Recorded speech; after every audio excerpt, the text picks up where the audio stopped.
Bonsoir les amis, et nous commençons donc cette étude sur la paracha de Teruma, qui nous parle de l'ordre de construire le Mishkan, le tabernacle du désert. Et je me suis rendu compte qu'on a en fait fini notre cycle d'études d'après le Zut de Manitou. Bien sûr, il y a encore beaucoup à dire. Manitou a encore donné beaucoup d'autres idées que celles que j'ai développées, mais on va un petit peu changer. On reviendra peut-être à Manitou un peu plus tard. Alors, j'ai beaucoup hésité d'après quel livre aller, et j'ai choisi un livre, Otsaro, je ne sais pas si on le voit là, non, on ne voit pas, c'est pas grave, Otsarot à Yerushalmi.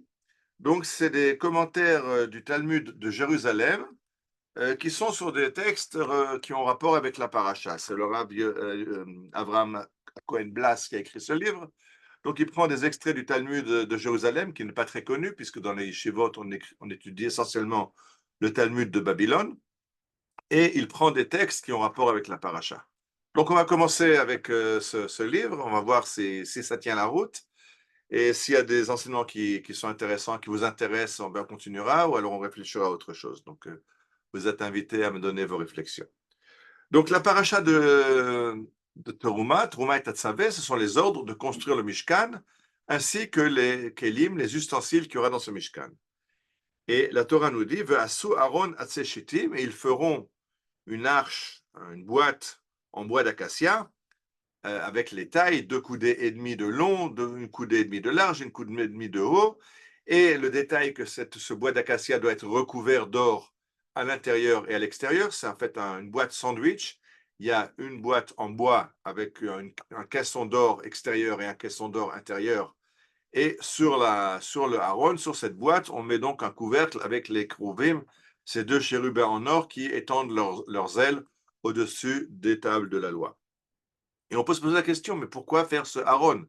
Pourquoi avons-nous besoin de cette arche d'alliance? Puisque les tables de la loi, elles ne sont pas en verre, elles sont en pierre. Donc on aurait pu faire une petite table et les poser dessus, ou juste nettoyer le sol, mettre un beau tapis et les poser sur le sol. Pourquoi faut-il faire cette boîte en or, cette boîte en bois d'acacia recouvert d'or pour mettre dedans le haron, pour mettre dedans les tables, le haron pour mettre dedans les luchot abrit, les tables de la loi.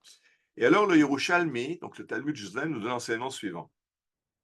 Aaron, Chadamar Shemisham Ora Yotzet Laolam. Pourquoi cette boîte s'appelle Aaron? Vous savez qu'en hébreu, les noms sont toujours significatifs. Nous sommes des Sémim, en hébreu des Shemim. Shem, c'est un nom d'un des fils de Noé, mais Shem veut dire un nom en hébreu. C'est-à-dire que les noms sont toujours significatifs. Quand on donne des noms dans la Torah, vous vous rappelez que chaque fois, on nous explique d'où vient le nom. Moshe a été sauvé par la fille du Pharaon, elle l'appelle Moshe parce qu'il a sorti du fleuve. Yaakov s'appelle Yaakov parce qu'il a attrapé le talon de son frère en sortant. Donc, les noms sont significatifs.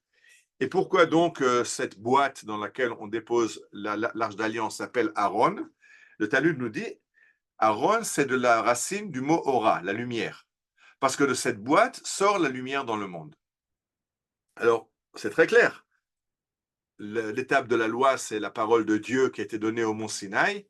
Ce sont les 10 commandements. C'est de là, c'est cette lumière-là qui éclaire le monde spirituel des hommes. La lumière sort des tables de la loi. Et c'est justement ce que ne dit pas le Yerushalmi. Le Talmud ne dit pas que cette lumière du monde sort de la Torah ou sort des tables de la loi. Et la lumière sort dans le monde de la boîte dans laquelle est la Torah. La boîte, le coffret dans lequel on met les tables de la loi, s'appelle Aaron, parce que c'est du coffret que sort la lumière. Et alors, le Rav Jonathan Blas nous explique que c'est ça l'idée, c'est que on a toujours tendance à croire que la lumière sort du spirituel, sort de la Torah, sort de la parole de Dieu. Et c'est vrai, c'est entièrement exact. Mais cette lumière ne peut sortir dans le monde, n'être révélée dans le monde que s'il y a des récipients qui peuvent recevoir cette lumière.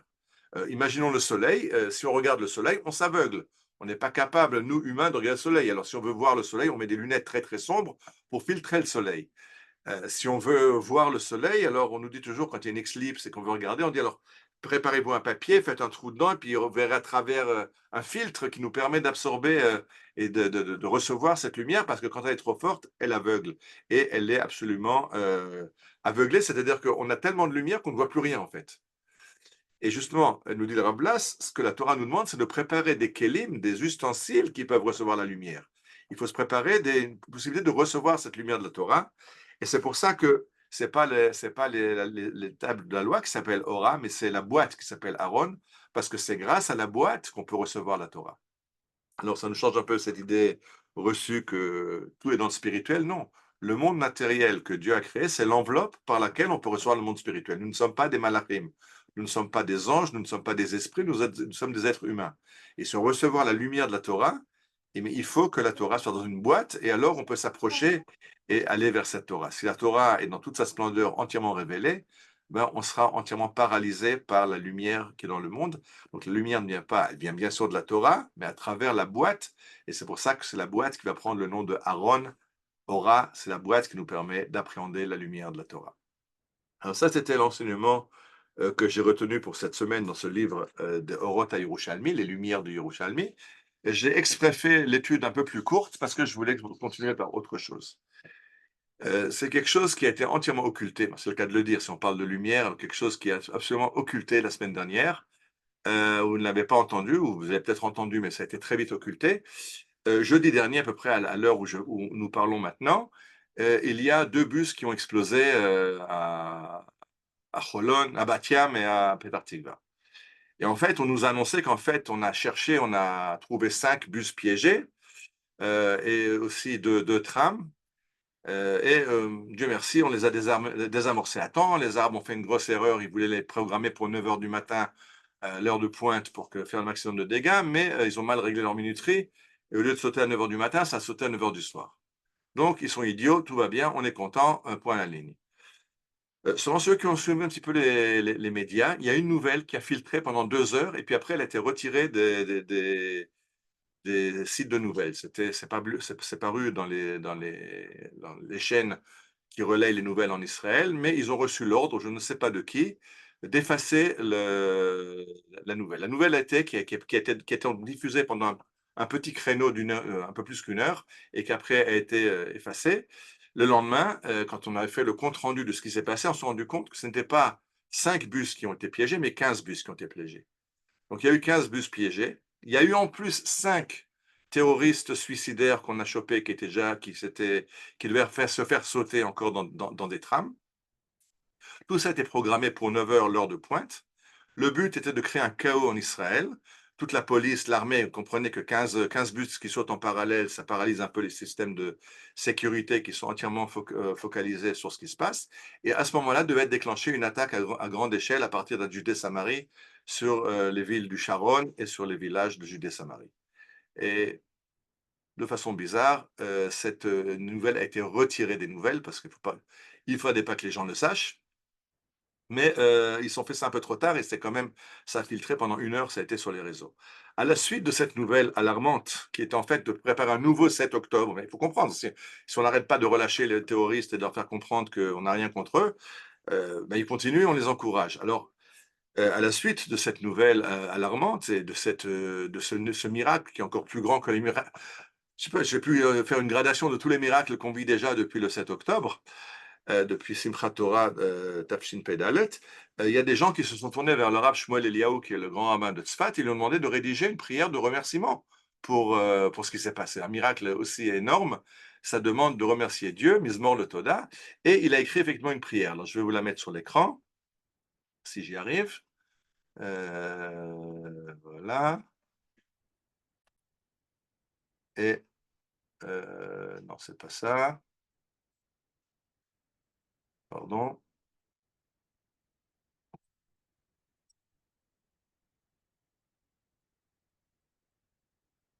Voilà. אפשר לשלוח את זה בזום. Pardon? אפשר לשלוח לנו את זה בוואטסאפ. Je l'ai mis en share, normalement vous devez le voir sur l'écran. Vous le voyez sur l'écran? Quelqu'un peut me dire oui si vous le voyez sur l'écran? Oui, oui. En tout petit, c'est trop Ah, en petit. petit, ok. Très mal. Alors je vais le Très lire. mal. Donc, Modim anachnu lecha Adonai Eloheinu, nous te remercions Dieu, al shehefarta atzat oivenu, qui a annulé, qui a renversé l'idée de nos ennemis, la harog, l'irtsoach, veliftsoach, de tuer, massacrer et blesser, meot Yehudim, botobusim, mitpotosim, des centaines de juifs dans des autobus qui explosent. Bien que nous ne connaissions pas l'étendue du miracle qui nous a été fait, Modim Anachnular, nous te remercions. Et si notre bouche était pleine de chants comme la mer Rouge, ou le Shonenu Rina Kamon Gala, avec notre langue, pouvait chanter des louanges comme les vagues de la mer, que nos lèvres puissent raconter ta louange comme les étendues du firmament, et nos yeux éclairent comme le soleil et la lune, mais nos mains sont étendues comme les aigles dans le ciel, et nos pieds sont légers comme les pieds des gazelles. Nous ne pouvons pas dire toute ta louange et bénir ton nom, notre roi. Ana Adonai, s'il te plaît, Dieu, considère les mauvaises intentions de nos ennemis comme s'ils avaient fait des actions, et venge sur eux le sang de tes serviteurs qui a été versé. Venge le sang des enfants, les femmes et les hommes, qui ont été tués et massacrés avec une grande bestialité. Hatzlach et Tochnit Nesi Artzot Abrit, fait réussir le plan du président des États-Unis, le Haviram Lidnot Acherot, qu'il soit transféré vers d'autres pays, Gam Sonenu Shebaza, nos ennemis de Gaza, Gam Biuda Beshomron, ainsi que ceux de Judée Samarie, Gam Yoshvim Betochachem Nat Israël, ainsi que ceux qui résident parmi nous dans les limites de l'État d'Israël. Iftar Talanu, tu nous as promis, Me'at Agarshenu Min Haaretz, petit à peu, je les chasserai du pays, Ad Asher Tifre Venachalta et Haaretz, jusqu'à ce que tu sois nombreux et que tu prennes possession de la terre. Tzivita Otanu, tu nous as donné l'ordre dans la Torah, Lo Yeshvu Be'artzecha, Pen Yarti Otrali, ils ne demeureront pas dans ton pays de peur qu'ils ne te fassent fauter devant moi. Shemor Alenu Miat Kol Hakamim Alenu Lera, protège-nous de tous ceux qui veulent notre mal. Garesh et Ta'ama Bet Benas, qui était dit à Agar, à Abraham, renvoie cette servante et son fils Ishmaël. Ushlach lanu mera mesher tzidkecha, amen, amen, et on voit bientôt le Mashiach, amen, amen. Alors, je pense que le Mizmor, le Toda, c'est important après ce miracle incroyable qui s'est passé. Et même aussi, là, on a lu cette tefila du Rav Shmuel Eliyahu, et le Mizmor, le Toda en musique, le voilà.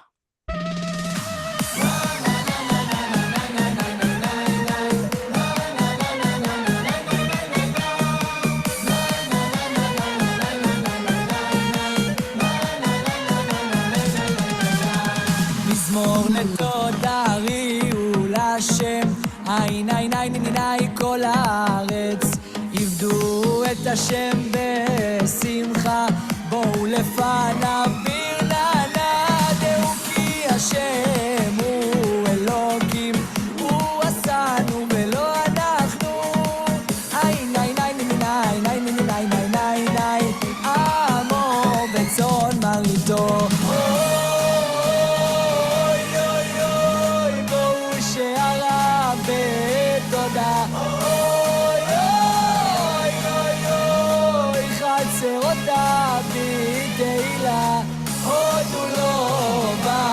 שמו טוב השם לעולם חסדו ניי ניי ניי ניי ניי ניי ניי ניי ואדום בדור אמונתו.